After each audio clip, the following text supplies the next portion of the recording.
வணக்கம் ஃப்ரெண்ட்ஸ். பாண்டியன் ஸ்டோரில் என்ன நடக்குதுன்னு ஒரு நட பார்த்துட்டு வரலாம் வாங்க. பாண்டியன் கோமதிக்கிட்டையும் பசங்கிட்டையும் சொல்லிட்டு கோவிலுக்கு வர்றாரு. கோவிலில் மணி ஓசை கேட்டுட்டு இருக்கு. அவர் மெதுவாக நடந்து வர எதிரில் ஒருத்தர், என்ன பாண்டியனே நல்லா இருக்கீங்களான்னு கேட்குறாரு. அவர் ஒன்றும் சொல்லாமல் கொஞ்சம் விலகி நடந்து போறாரு. அங்க போய் சாமி கும்பிடுறாரு. குருக்கள் ஆத்தாளை அபிராம வள்ளியை அண்டமெல்லாம் காத்தாளை அப்படின்னு அம்பாளுக்கு தமிழ் பாட்டோட அர்ச்சனை பண்ணிட்டு இருக்காரு. அவரு ஓம் சக்தி பராசக்தி சக்தியே போற்றி போற்றின்னு கொண்டு வந்து தீபாராதனை காட்டிட்டு எல்லாருக்கும் தீபாராதனை விபூதியும் காட்டுறாரு. பாண்டியன் நிதானமா விபூதியை வாங்கி நெத்தில வச்சிட்டு இருக்காரு. வீட்டுல ஏதோ பிரச்சனையாமே, எல்லாம் சரியாயிடும், கவலைப்படாதீங்க, அம்மன் பாத்துக்குவா அப்படின்னு அர்ச்சகர் சொல்ல சரின்னு தலையை மட்டும் ஆட்டி வைக்கிறாரு பாண்டியன். அவரு சாமியை கும்பிட்டுட்டு வெளியில பிரகாரத்துக்கு வர அண்ணே பாண்டியன் ஒருத்தர் தடுத்து நிறுத்துறாரு. என்னன்னு உங்க மருமக வீட்டை விட்டு போயிட்டாலாமே, அப்படியானேன்னு அவரோட ஒய்ஃப் கேக்குறாங்க. பாண்டியனுக்கு கோபம் வருது. கண்ட்ரோல் பண்ணிட்டு அமைதியா நிக்கிறாரு. ஊர்ல என்னென்னமா பேசிக்கிறாங்க. சரவணே ஆள் சரியில்லை, குடிக்கிறான், சண்டை போடுறான்னு சொல்றாங்க, வயசு பிரச்சனைன்னு வேற சொல்றாங்க. என்னாச்சு சொல்லுங்கண்ணே, என்னாச்சு அப்படின்னு அந்த லேடி கேட்டுட்டு இருக்க. பாண்டியன் வாயே திறக்கல. எல்லாரையும் ஒரு முறைச்சிட்டு அங்கிருந்து போறாரு. அவரு வெளியே வந்து கோவில் படிக்கட்டுல உட்கார்ந்துருக்க காரை நிறுத்திட்டு முத்துவேல் கோவிலுக்குள்ள வர்றாரு. அப்போ அவருக்கு முன்னாடி ஒருத்தர் முத்தண்ணே வணக்கம்னேன்னு வந்து சொல்ல, வணக்கம் சுந்தரண்ணே, எப்படி இருக்கீங்க அப்படின்னு முத்துவேல் கேட்க, நல்லா இருக்கேன்னுங்கிறாரு. அவரு தம்பிக்கிட்ட பணம் கேட்டிருந்தேன், அவர் எதுவும் சொல்லலைன்னு அவர் சொல்ல, அதை கோவில்ல வச்சுதான் பேசணுமா, நாளைக்கு மில்லுக்கு வாங்க பேசிக்கலாங்கிறாரு முத்துவேல். சரிங்கண்ணே நான் வரேன்னு அவரு கிளம்பிடுறாரு. அதுக்கடுத்து கொஞ்ச தூரம் வர்ற முத்துவேல் அங்க உட்கார்ந்துருக்க பாண்டியனை பார்த்துடுறாரு. அவர் முகத்துல எகத்தாளமா ஒரு சிரிப்பும் தம்பி அடிச்சதுல வந்த கோவமும் தெரியுது. டக்குன்னு அவர் மைண்ட்ல, டேய் என்னடா பேசுற அப்படின்னு பாண்டியன் அவரோட தம்பியை எட்டி உதைச்சதுதான் டக்குன்னு கண்ணு முன்னாடி வந்து நிக்குது. மெதுவா வர்ற முத்துவேல் 2 படி அவருக்கு மேல போய் உட்கார்ந்துகிட்டு பாண்டியன் முன்னாடி கையை நீட்டி சொடக்கு போடுறாரு. பாண்டியன் திடுக்குன்னு திரும்பி பாக்குறாரு. மறுபடியும் அவர் பேசாம முகத்தை திருப்பிக்க, என்ன மகனோட வாழ்க்கை இப்படி ஆயிடுச்சேன்னு சாமி கிட்ட வேண்டிக்க வந்தியா அப்படின்னு முத்துவேல் கேட்க, பாண்டியன் அவர் ஒரு தடவை திரும்பி பார்த்துட்டு பேசாம மறுபடியும் திரும்பிக்கிறாரு. ஒரு அரை மணி நேரம் விசாரிச்சாலே அந்த குடும்பத்தை பத்தி அப்படி கதையா சொல்றாங்க. நீ பொண்ணு எடுத்திருக்க, ஒழுங்கா விசாரிக்க மாட்டியா? அது சரியான ஃப்ராடு குடும்பம். இருக்கிறதுக்கு ஒரு சொந்த வீடு கூட கிடையாது, வாடகை வீட்டுல இருக்காங்க. அதுவும் பல மாசமா வாடகையை பாக்கி வச்சுக்கிட்டு அக்கம் பக்கத்துல இருக்கவங்க தெரிஞ்சவங்க சொந்தக்காரங்கன்னு ஊரு முழுக்க கடன் வேற. கடன்காரங்களுக்கு பயந்துக்கிட்டு முன்வாசலை பூட்டி வச்சுக்கிட்டு பின்வாசல் வழியா வெளியே போயிட்டு வந்துட்டு இருக்காங்க. சிராவயல்ல ஒருத்தன் கூட அந்த குடும்பத்தை பத்தி நல்ல விதமா சொல்ல மாட்டேங்கிறான். ஒரு நாள் ராத்திரி என் வீட்டுக்கு திருட வந்தான் உன் சம்மந்தி. அவனை புடிச்சு கட்டி வச்சோம்ல, அவன் பணத்துக்கு வக்கில்லாம நிஜமாவே என் வீட்டுக்கு திருட வந்தவன் தான். அவனை அப்பவே புடிச்சு போலீஸ் ஸ்டேஷன்ல ஒப்படைச்சிருந்தா எல்லா பிரச்சனையும் தீர்ந்திருக்கும். நாங்க தான் தப்பு பண்ணிட்டோம் அப்படின்னு முத்துவேல் பாக்கியம் குடும்பத்தை பத்தி அக்கு வேற ஆணி வேறையா எல்லாத்தையும் சொல்றாரு. அவரு பாண்டியனை கிண்டல் பண்றாரா இல்ல அனுதாபமா பேசுறாரான்னு நமக்கே புரியலங்க. என்ன அந்த மனுஷன் இவ்வளோலாம் பேசவே மாட்டாரே. இப்ப தெரிஞ்சிருச்சிங்க முத்துவேல் எதுக்கு இப்படி பேசுறாருன்னு. ஆனா இப்படி ஒரு குடும்பத்துல பொண்ணு எடுத்துட்டு என்ன ஆட்டம் ஆடின நீ அப்படின்னு முத்துவேல் சொல்ல, பாண்டியன் அப்படியே திரும்பி பாக்குறாரு. உனக்கு இது தேவைதான், பேசாம நீ ஒன்னு பண்ணி இருக்கலாம். மற்ற பசங்க மாதிரியே உன் மூத்த பையன்கிட்டையும் சொல்லி பணக்கார வீட்டுல இருந்து பொண்ணை இழுத்துக்கிட்டு வர சொல்லி இருக்கலாம் அப்படின்னு செம குத்துறாரு முத்துவேல். வாய்ப்பு இருந்தா மாமனாரை வச்ச கவர்மெண்ட் வேலையும் வாங்கி இருக்கலாம். உன் மகன் வரைக்கும் எதுக்கு போகணும், நீயே அதைத்தானே பண்ணன, பணக்கார வீட்டு பொண்ணை தானே இழுத்துக்கிட்டு போன. அதெல்லாம் எப்படி பண்ணணும்னு உன் மகனுக்கு சொல்லி கொடுக்கலையா, இல்ல நீ சொல்லி கொடுத்த அவனுக்கு செய்யறதுக்கு திறமை இல்லையா அப்படின்னு பாண்டியனை வச்சு செஞ்சிட்டு இருக்காரு முத்துவேல். பாண்டியா, நான் உன்னை தலைக்குனிய வைக்கணும்னு நினைச்சேன், ஆனா யாரோ உன்னை தலைக்குனிய வைக்கிறாங்க. இதை பார்க்க நல்லாதான் இருக்கு. இதை விட பெரிய பெரிய அவமானத்தெல்லாம் அனுபவிக்க போற, அதையும் நான் பார்க்க தான் போறேன். வெதை அறுவடை அனுபவி அப்படின்னு முத்துவேல் மனசுல இருந்ததெல்லாம் கொட்டி தீர்த்துட்டு அங்கிருந்து உள்ளார சாமி கும்பிட போறாரு. ஒரு பொண்ணோட அண்ணன்களா அவரோட பொறுமல் நியாயமானதுன்னு தான் தோணுது. வேல்ஸ் வீட்டுக்குள்ள பாட்டி ரொம்ப வருத்தத்தோட உட்கார்ந்துருக்க. மாறி பக்கத்துல அவங்களுக்கு ஆறுதலா உட்கார்ந்துருக்காங்க. அத்தை இந்த காஃபியவாது குடிங்க அப்படின்னு வடிவை கொண்டு வந்து நீட்ட, எனக்கு வேண்டாம் வடிவுங்கிறாங்க பாட்டி. என்ன அத்தை குடிங்க தன்னு மாறியும் சொல்ல, அப்படின்னு பாட்டி வடிவை நீட்டிட்டு இருக்க டம்ளரை பட்டுன்னு வாங்கி பக்கத்துல டீப்பாயில வச்சிடுறாங்க. எல்லாரும் அமைதியா உட்கார்ந்துருக்காங்க. என்ன பேசுறதுன்னு தெரியல. ஒருத்தருக்கு ஒருத்தர் பார்த்துக்கிட்டு இருக்க. அந்த பையன் சரவணன் ரொம்ப நல்ல பையன், தங்கமான பையன், அவனுக்கு இப்படிலாம் நடந்திருக்கவே வேண்டாம் வடிவு அப்படின்னு பாட்டி ரொம்ப ஆதங்கத்தோடு சொல்ல, விதி அப்படி இருந்தா நாமெல்லாம் என்ன பண்ண முடியும் அப்படின்னு மாறி கேக்குறாங்க. பாவமா அந்த பையன் சரவண, நடந்ததெல்லாம் எப்படி தாங்கிக்கிறான்னு தெரியல அப்படின்னு பாட்டி சொல்லிட்டு இருக்கும்போதே பழனியும் சுகன்யாவும் வீட்டுக்கு வர்றாங்க. ஆத்தா, அண்ணி அப்படின்னு பழனி கூப்பிட்டுக்கிட்டே வர, வாப்பா அப்படின்னு அவங்க அம்மாவும் வாங்க தம்பின்னு வடிவும் சொல்றாங்க. உட்காருன்னு அவங்க அம்மா சொல்ல பழனி உட்கார பக்கத்துல சுகன்யாவும் உட்காடுறாங்க. மாறி இவங்களுக்கு ஒன்றும் தெரியாது போல இருக்குன்னு ஜாட காட்டுறாங்க வடிவு கிட்ட. சுகன்யா அங்க இருக்க டம்ளரை பார்த்துட்டு, அக்கா யாருக்கு போட்ட காஃபி இதுன்னு கேக்குறாங்க. அத்தைக்கு போட்ட காஃபி தான், அத்தை குடிக்கல வேண்டாம்னு சொல்லிட்டாங்கன்னு வடிவு சொல்லிட்டு இருக்கும் போதே, அப்ப நான் குடிக்கிறேன் அப்படின்னு டம்ளரை பாஞ்சு எடுக்கிற சுகன்யா, இந்தாங்க நீங்க குடிக்கிறீங்களான்னு பழனி கிட்ட காட்டுறாங்க. அதுவே வெறும் டம்ளர்ன்ற சத்தம் நல்லா கேக்குது. இல்ல வேணான்னு பழனி சொல்லிட சுகன்யா அதை வாய்க்கிட்ட கொண்டு போறாங்க. ஒரே தலைவலின்னு அவங்க வெறும் டம்ளரை வாய்க்கிட்ட கொண்டு போயிட்டு கொண்டு வர்றாங்க. அத்தை, உங்களுக்கு ஒரு விஷயம் தெரியுமா? இன்னைக்கு கடையில நிக்க கூட நேரம் இல்ல, அம்பட்டு வியாபாரங்கிறாங்க சுகன்யா. பாட்டி ஒரு மாதிரியா பாத்துட்டு இருக்க. பாண்டியன் ஸ்டோர்ஸ்க்கு லீவு விட்டாலும் விட்டாங்க, காந்திமதி ஸ்டோர்ஸ்க்கு கூட்டம் அள்ளிடுச்சுங்கிறாங்க சுகன்யா ரொம்ப சந்தோஷமா. அப்ப இவங்களுக்கு எதுவுமே தெரியலன்ற மாதிரி வடிவும் மாறியும் ஒருத்தர் பார்த்து ஜாட காட்டிக்கிறாங்க. என்னன்னே தெரியல, மச்சான் சும்மாலாம் கடைக்கு லீவு விடவே மாட்டாரே, எல்லாரும் எங்கேயாவது ஊருக்கு எதுவும் போயிருக்காங்களோ அப்படின்னு பழனி கேட்க யாரும் பதில் சொல்ல பாட்டி முகத்தை ரொம்ப சங்கடமா வச்சுக்கிட்டு எங்கேயோ பார்த்துட்டு உட்கார்ந்து இருக்காங்க. ஏன் ஆத்தா, உனக்கு ஏதாவது தெரியுமான்னு கேட்கிறாரு பழனி. அதுவரெல்லாம் கஷ்டப்பட்டு பொறுத்துட்டு இருந்த பாட்டி அழ ஆரம்பிச்சிடுறாங்க. பழனி பதறி போய், என்னாச்சாத்தா ஏன் அழுவுறேன்னு கேக்குறாரு. உங்க அக்கா வீட்டுல ஒரு பெரிய பிரச்சனை நடந்து முடிஞ்சு போச்சு கொழுந்துனாரேங்கிறாங்க மாறி. என்ன நீ நடந்ததுன்னு பதட்டமா கேக்குறாரு பழனி. தம்பி, நேத்துல இருந்து அங்க ஏதோ ஒரு பிரச்சனை புகஞ்சுக்கிட்டே இருந்தது. இன்னைக்கு காலையில தான் விஷயம் என்ன ஏதுன்னு எங்களுக்கு தெரிய வந்துச்சு அப்படின்னு வடிவு சொல்ல பயங்கர அதிர்ச்சியோட பாக்குறாரு பழனி. சுகன்யாவும் காஃபி குடிக்கிறத விட்டுட்டு சந்தோஷப்படுறத விட்டுட்டு ஐயோ என்னாச்சுன்ற மாதிரி ஆர்வமா பாக்குறாங்க. வடிவு அவங்களுக்கு தெரிஞ்சதை சொல்ல அதிர்ச்சியோட கேட்டுட்டு இருக்காரு பழனி. திறந்த வாய் மூடாம பாத்துட்டு இருக்காங்க சுகன்யா. கேட்டு முடிச்சிட்டு, என்னன்னு சொல்றீங்க? மயிலா? நம்ம புள்ள தங்க மயிலா அப்படின்னு பழனி பயங்கர அதிர்ச்சியா கேட்க, ஆமாப்பா பழனி, அந்த பொண்ணு மயிலு மட்டும் இல்ல, குடும்பத்தோட எல்லாரும் சேர்ந்து உங்க அக்கா கோமதியை ஏமாத்தி இருக்காங்கப்பா அப்படின்னு பாட்டியும் சொல்ல பழனியோட அதிர்ச்சி எல்லை இல்லாம போகுது. ஐயோ ஆத்தா, என்னால இதை நம்பவே முடியலையே அப்படின்னு பழனி சொல்ல, ஏங்க இருங்க, நீங்க சும்மா தானே சொல்றீங்க, எங்களை ஏமாத்த தானே ஏதோ கதை கட்டிட்டு இருக்கீங்க அப்படின்னு சுகன்யா 3 பேரையும் மாத்தி மாத்தி பார்த்து கேக்குறாங்க. தலையில அடிச்சுக்கிற வடிவு, ஏமா நாங்க ஏமா உன்னை ஏமாத்த போறோம், நாங்க சொல்றது எல்லாம் நிஜம்தான் அப்படின்னு வடிவு சொல்ல இன்னுமே அதிர்ச்சி ஆகுறாங்க சுகன்யாவும் பழனியும். அந்த வீட்லயே நல்லவ மயில் தானே, அவ எப்படி இப்படிங்கிறாங்க சுகன்யா. அவ நல்லவெல்லாம் இல்ல, நல்லவ மாதிரி வேஷம் போட்டிருக்கா அப்படின்னு மாறி சொல்ல அதிர்ச்சியோட பாக்குறாங்க. கோமதி குடும்பத்தை பார்க்கவே எனக்கு அம்புட்டு பாவமா இருந்துச்சுப்பா பழனி, எல்லாரும் அப்படியே நொறுங்கி போயிட்டாங்கப்பா, இதெல்லாம் எம்புட்டு பெரிய துரோகம்ப்பா அப்படின்னு பாட்டி நிறுத்தாம அழுதுட்டு கண்ணை தொடச்சிட்டு இருக்காங்க. பழனி அதிர்ச்சியில அப்படியே உறைஞ்சு போய் உட்கார்ந்துருக்காரு. கல்யாணத்துக்கு முன்னாடி விசாரிக்காமையா பொண்ணு எடுப்பாங்கன்னு சுகன்யா கேட்க, நீ நம்புனல்ல இந்த வீட்லயே அவதான் நல்லவன்னு அப்படின்னு மாறி கேட்க சுகன்யா ஆமான்ற மாதிரி பாக்குறாங்க. அதே மாதிரி தான் அவங்களும் நம்பி இருப்பாங்க அப்படின்னு மாறி சொல்றாங்க. நான் நம்புறதும் அவங்க நம்புறதும் ஒன்னா? ஆமா, அவ எம்ஏ படிக்காம வேற என்ன படிச்சாலான்னு கேக்குறாங்க சுகன்யா. +2 தான் படிச்சிருக்கா போல இருக்கு அப்படிங்கிறாங்க மாறி. பழனி அப்படியே அதிர்ச்சியிலேயே உட்கார்ந்துருக்க. ஐயோ அப்படின்னு வாயில கைய வைக்கிற சுகன்யா, அதை வச்சா வேலைக்கெல்லாம் போனான்னு கேக்குறாங்க. ஆமா அப்படின்ற மாதிரி உதட்டப்பதிக்கு காமிச்சிட்டு மாறியும் தலையாட்ட, அடேங்க அப்பா, அவ பெரிய கில்லாடி தான் அப்படின்னு சுகன்யாவே ஒத்துக்கிறாங்க. சுகன்யா, நான் அக்கா வீட்டு வரைக்கும் போயிட்டு வந்துடுறேன்னு பழனி எழுந்திருக்கிறாரு. தம்பி அப்படின்னு வடிவு கூப்பிட, இப்ப எதுக்கு அங்க உட்காருங்க, முதல்ல உட்காருங்கன்னு பழனியை இழுத்து பிடிச்சி உட்கார வைக்கிறாங்க சுகன்யா.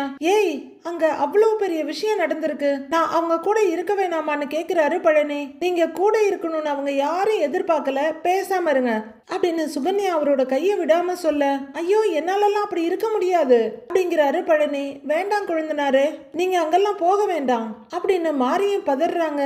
தம்பி, அவங்க உங்க மனசு வருத்தப்படுற மாதிரி ஏதாவது சொல்லிட்டாங்கன்னா உங்களுக்கு தான் கஷ்டம் அப்படின்னு வடிவும் சொல்றாங்க. இல்ல நீ யாரு என்ன சொன்னாலும் சரி, இந்த நேரத்துல நான் என் அக்கா குடும்பத்தோடு தான் இருக்கணும், என் மாப்பிள்ளையோட தான் நான் இருக்கணும், தள்ளு, நீ வர்றதுனா வான்னு சொல்லிட்டு பழனி வேகமா கைய உதறிட்டு நடக்க ஆரம்பிக்கிறாரு. ஏங்க அப்படின்னு கூப்பிட்டுட்டு சுகன்யாவை எழுந்து நிக்க, ஐயோ என்னத்த இது, இவர் வேற அங்க போறாரு, ஏதாவது பிரச்சனை ஆயிடுச்சுன்னா அப்படிங்கிற மாதிரி மாறி பாக்குறாங்க. ஐயோ தம்பி எதுக்குப்பா அங்க போறீங்க அப்படின்ற மாதிரி வடிவும் பாக்குறாங்க.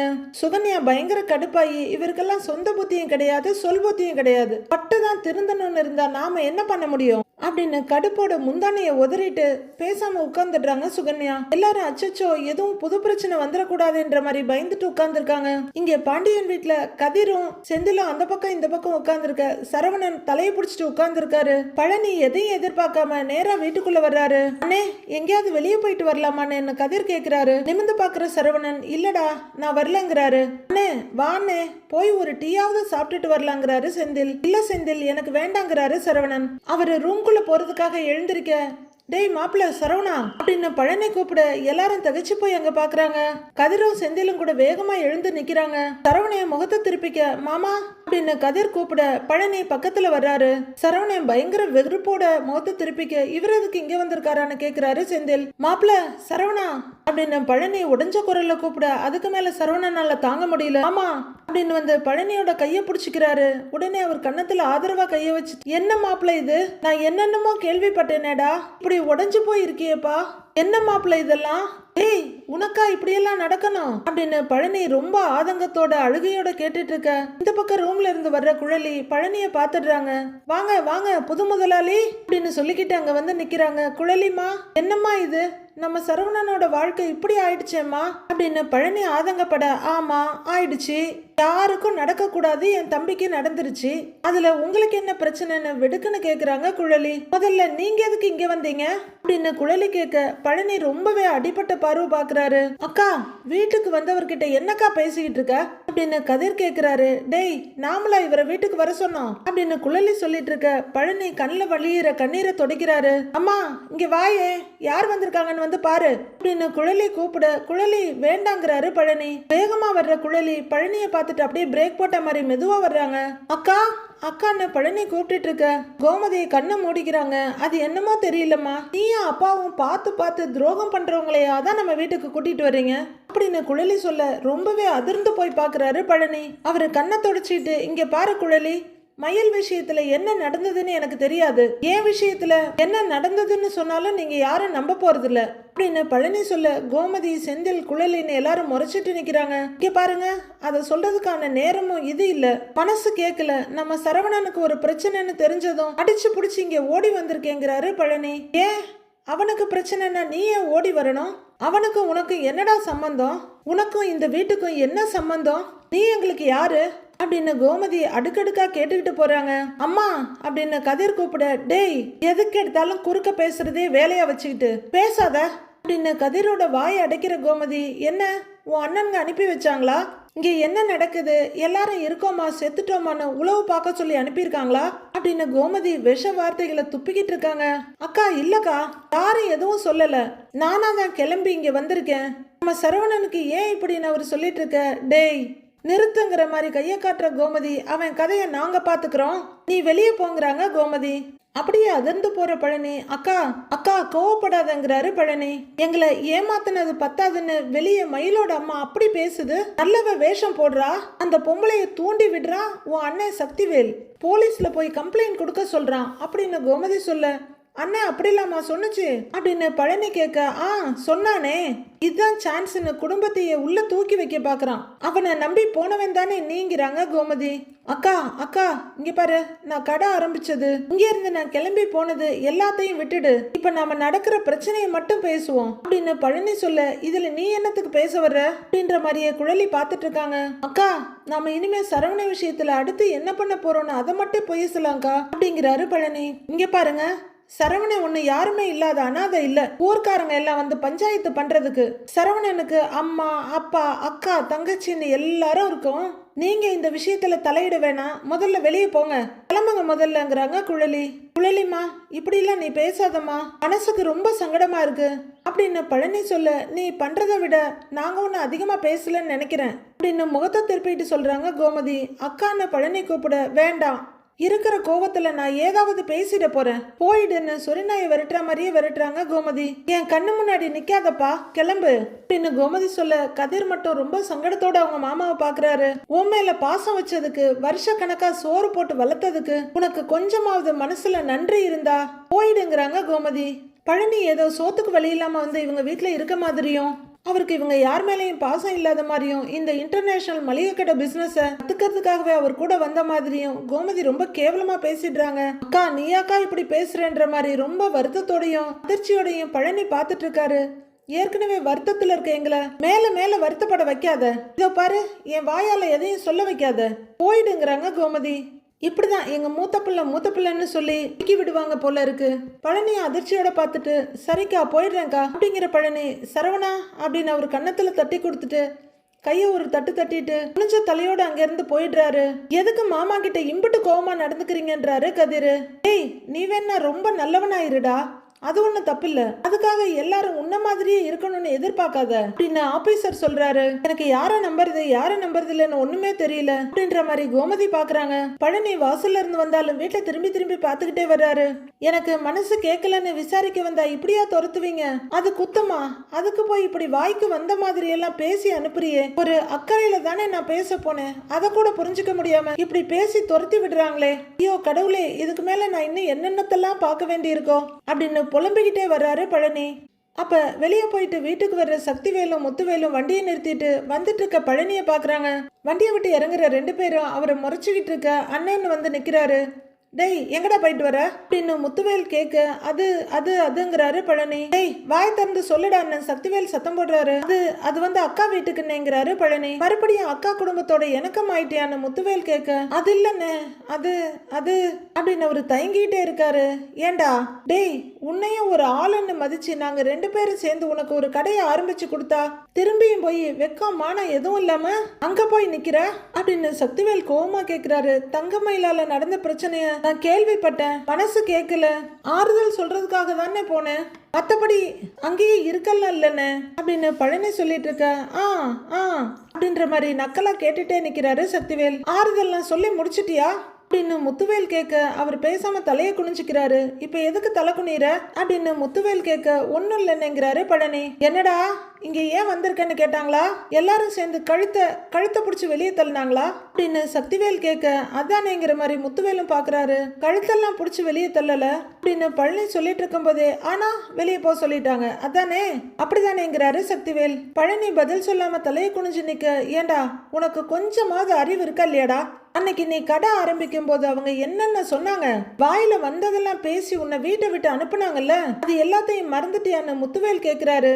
இல்லன்னு எல்லாத்தையும் மறக்கல அப்படின்னு அவர் சொல்லிட்டு இருக்க. அப்புறம் எதுக்குடா அங்க போனேங்கிறாரு முத்துவேல். மனசுக்கு கேட்கல ஆனா அப்படிங்கிறாரு பழனி. என்னடா மனசுக்கு கேட்கல ஆனா ஆவன்னான்னுட்டு கொஞ்சமாவது உடம்புல சூடு சொரண வெக்கம் மானம் ஏதாச்சும் இருந்தா அந்த வீட்டு வாசப்படி மிதிப்பியாடா நீ அப்படின்னு சக்திவேல் கோவப்படுறாரு. டேய் பழனி, நல்லா புரிஞ்சுக்கோ, அது நன்றி கெட்ட குடும்பம். உன்னை வச்சு அவங்களால முடிஞ்ச அளவுக்கு வேலை வாங்கிட்டாங்க. இப்ப நீ அவங்க கையை மீறி போனதும் தூக்கி வீசிட்டாங்க. அம்பிட்டு தாண்டா உனக்கும் அந்த குடும்பத்துக்கும் இருந்த எல்லா உறவும் முடிஞ்சு போச்சு. உனக்கு இனிமே நாங்க ரெண்டு அண்ணன்ங்க மட்டும்தான் அப்படின்னு முத்துவேல் சொல்ல அப்படின்னு தலையாட்டுறாரு சக்திவேல். அதை மட்டும் நல்லா ஞாபகம் வச்சுக்கோ, தேவையில்லாம அங்க போய் நின்று அவமானப்படாத, எங்களுக்கும் அவமானத்தை தேடி தராத அப்படிங்கிற முத்துவேல் பழனிய பார்த்துட்டு ரொம்ப கஷ்டமா இருக்குடா நீ வருத்தப்படுறத பார்த்து, இனிமே அங்க போகாத சரியா, போ உள்ள போன குழந்தைக்கு சொல்ற மாதிரி சொல்றாரு முத்துவேல். பழனியாலையும் எந்த பதிலும் சொல்ல முடியல, ரொம்பவே சங்கடத்தோட வீட்டுக்குள்ள போறாரு. போய் சாப்பிட்டுட்டு கடை கிளம்பு அப்படின்னு முதுகுல தட்டி கொடுக்கறாரு சக்திவேல். பழனி உள்ளர போனதும் ஒரு சிரிப்பு சிரிக்கிற சக்திவேல், அண்ணே பரதேசி பைய தேடி பிடிச்சி கூட்டிட்டு வந்திருக்கான் பாருங்க ஒரு மருமகளை அப்படின்னு சக்திவேல் சொல்ல முத்துவேலும் ஒரு நக்கல் சிரிப்பு சிரிக்கிறாரு. பாண்டி ஏற்பாடு பண்ண எல்லா கல்யாணத்தையும் நிறுத்திட்டோம் நாம, என்னடா இதை மட்டும் நம்மளால நிறுத்த முடியலையேன்னு ரொம்ப வருத்தப்பட்டேன் நானு. ஆனா நம்மளை விட பெரிய ஆப்பா அவனே தேடி வச்சுக்கிட்டானே, அந்த ஃபோர்ஜரி குடும்பம் தானா வந்து சேர்ந்துக்குச்சு அப்படின்னு சக்திவேல் சந்தோஷமா சிரிக்க தம்பியோட தோல்ல தட்டி கொடுத்து சந்தோஷமா சிரிக்கிற முத்துவேல் அவனுக்கு இதெல்லாம் தேவைதான் சிரிக்கிறாரு. ஆமாண்ணே கண்டிப்பா அவனுக்கு இதெல்லாம் தேவைதான் அப்படிங்கிற சக்திவேல். அண்ணே இனிமே என்னென்ன நடக்கும்னு ஆர்வமா கேக்குறாரு. ஃப்ராடு குடும்பமா இருந்தாலும் அவங்க சாதாரண குடும்பம் கிடையாது, ஏதாவது பண்ணிக்கிட்டே இருப்பாங்கங்கிறாரு முத்துவேல். சூப்பர்ண்ணே சந்தோஷமா இருக்குன்ற மாதிரி சக்திவேல் சிரிக்க பாண்டியனுக்கு கொடைச்சல் கொடுத்துக்கிட்டே இருப்பாங்க அப்படின்னு முத்துவேல் சொல்ல. அண்ணே அப்ப இனிமே நமக்கு நல்ல நேரம் தான், டபுள் கொடைச்சல்னு சந்தோஷமா சிரிக்கிறாரு சக்திவேல். ஆமாண்டான்னு தலையாட்டி சிரிச்சுட்டு தம்பியோட தோல்ல கைய போட்டு கூட்டிட்டு போறாரு முத்துவேல். சக்திவேல ரொம்ப சந்தோஷமா பெருமிதமா மீசையை தடவிக்கிட்டு வீட்டை நோக்கி காலடி எடுத்து வைக்கிறாரு. அடுத்தடுத்து பாண்டியனுக்கு என்ன பிரச்சனை வரப்போகுது? இன்னமுமே பாண்டியன் குடும்பம் பழனிக்கு தான் துரோகம் பண்ணிட்டு இருக்காங்க. அதிர தவிர யாருமே அதை உணரவும் இல்ல. ஒரு துரோகத்துக்கு இன்னொரு துரோகமும் ஏமாத்தும் தான் பரிசா கிடைச்சிருக்கு அவங்களுக்கு. எப்ப நாம தப்பு பண்ணிட்டோன்றது தெரிஞ்சிருதோ அப்பவே மன்னிப்பு கேட்டு அந்த தப்பை திருத்தி பிராயசித்தம் பண்ணிடணும். அவங்க பழனிக்கு பண்ணியிருக்கிறது பெரிய தப்பு தான். எல்லா விதத்திலையும் ஓரளவுக்கு நல்ல மனுஷனா இருக்க பாண்டியன் இதை எப்போ உணர போறாருன்னு தெரியல. பாண்டியனுக்கும் அவங்க ஃபேமிலிக்கும் அடுத்தடுத்து என்ன பிரச்சனை வரப்போகுதுன்னு பொறுத்திருந்து பார்க்கலாம் ஃப்ரெண்ட்ஸ்.